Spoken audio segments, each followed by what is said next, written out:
Tuesday, October 21st, the bold and the beautiful shifts from scandal to survival. Steffy Forrester shows no mercy, refusing to let Luna's pregnancy erase her crimes. Meanwhile, Bill Spencer's confidence may lead to disaster as danger brews behind prison walls. This isn't just justice, it's a fight for control. And by day's end, Luna's fate may already be sealed. The morning sun filters through the Forrester mansion, casting light on Steffy Forrester. But her face is anything but bright. She stands tall, arms crossed, eyes fixed on Finn, her tone sharp and decisive. "Being pregnant doesn't make you innocent," she declares. "It makes what you did even worse." Her words cut through the air like glass. The moment is quiet, but heavy, the kind of silence that comes before an emotional storm.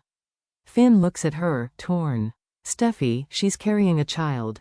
You can't ignore that." Steffy's response is instant, almost fierce. "A child conceived through violence doesn't erase the crime, Finn. It doesn't make her a victim, it makes her dangerous." Her logic is cold, but to her, it's necessary. She refuses to let emotion blur justice. Luna's pregnancy, she says, is a tactic, a last-ditch effort to manipulate sympathy and twist the law in her favor. And Steffy will not allow it. But as she paces, fury hiding the tremble in her voice, there's a flicker of something deeper, fear. Fear that compassion could cost another life.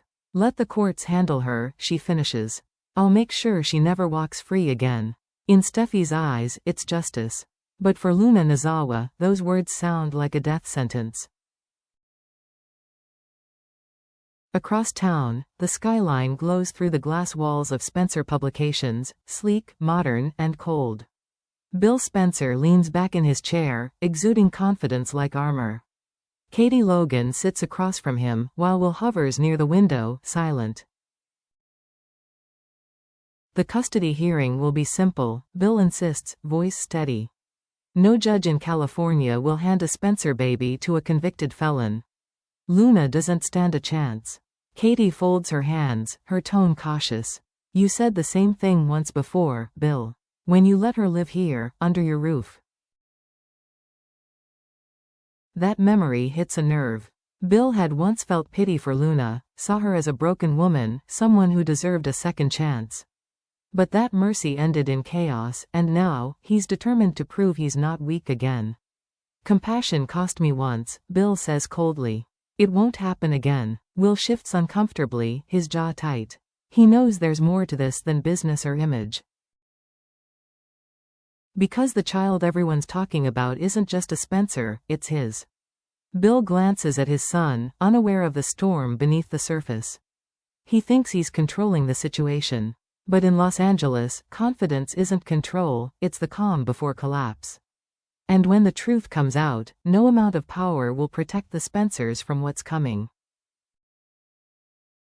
Meanwhile, behind the heavy iron doors of the county jail, Luna Nozawa's world feels smaller every day. The air smells of bleach and fear. The fluorescent lights hum overhead. Every sound echoes, footsteps, whispers, the clang of metal against metal. She keeps one hand on her belly, whispering quietly to her unborn child, as if her words could build walls strong enough to protect them both. But there's no safety here. Not after what happened last time. The memory of being cornered, beaten, and left bruised in the dark still lingers. And this time, the stakes are higher, because she's not just fighting for herself anymore. When Deputy Baker passes by her cell, Luna calls out, pleading. "I'm not safe here," she insists. "They'll come for me again." "I know it." But he shakes his head. "Everyone says that, Nozawa. You'll be fine." "Fine." The word rings hollow. Hours later, as voices rise in the hallway and laughter echoes from another cell, Luna realizes no one's coming to save her. So she begins to think, and plan. Maybe she doesn't need saving. Maybe she needs a story. A staged attack. A calculated injury. Enough to convince the warden she's in danger, enough to get transferred to a hospital, or anywhere outside these walls. It's dangerous. It's desperate. But so is she. Because for Luna Nozawa, survival has never been about redemption. It's about control, and she's ready to take it back. Outside the prison walls, the emotional fallout begins. Electra Forrester sits alone in her apartment, her phone lighting up with news alerts. Luna Nozawa, hospitalized after another prison altercation. Her chest tightens. The words, inmate pregnant, possible complications, echo in her head like a curse. She tells herself she did the right thing, that calling the police was justice, not cruelty. But the more she repeats it, the less she believes it. The door bursts open. Will Spencer storms in, his face pale with fury. You called them, he growls. You're the reason she's back there. Electra freezes, guilt flashing in her eyes. She broke the law, Will. She needed to face the consequences. Will slams his hand on the table. She's carrying my child. You don't understand what you've done. His words hit her harder than any slap could. Electra's voice cracks. I was trying to protect you. But Will only shakes his head. No, you were trying to hurt her. The confrontation ends in silence, the kind that leaves scars. And somewhere across town, Bill Spencer feels that same guilt creeping in, remembering Luna's terrified eyes as she begged him not to send her back. For the first time, he wonders if this, all of it, is his fault. Inside the dim light of her prison cell, Luna Nozawa sits on her cot, knees pulled to her chest. The world outside doesn't matter anymore, only the faint rhythm of the heartbeat inside her does. I'm not going to die here, she whispers to the life growing within her. We're getting out. Her mind races, recalling every guard's routine, every blind corner, every sound of keys and locks. The system won't help her. Steffy wants her punished, Bill wants her erased, and even Finn has fallen silent. If she wants freedom, she'll have to take it. And so, the plan begins. She starts with a smile, a quiet friendship with two inmates desperate enough to do anything for a little money. Every day, she feeds them her story, her desperation, her promise of what they'll gain once she's free. One rainy night, when the cameras are half blind from static, Luna sets her trap.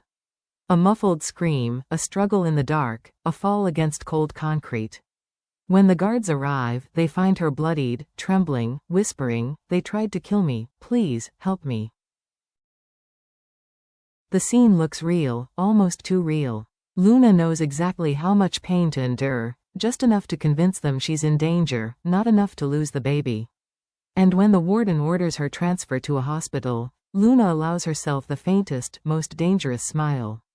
Because once she's outside these walls, the game changes.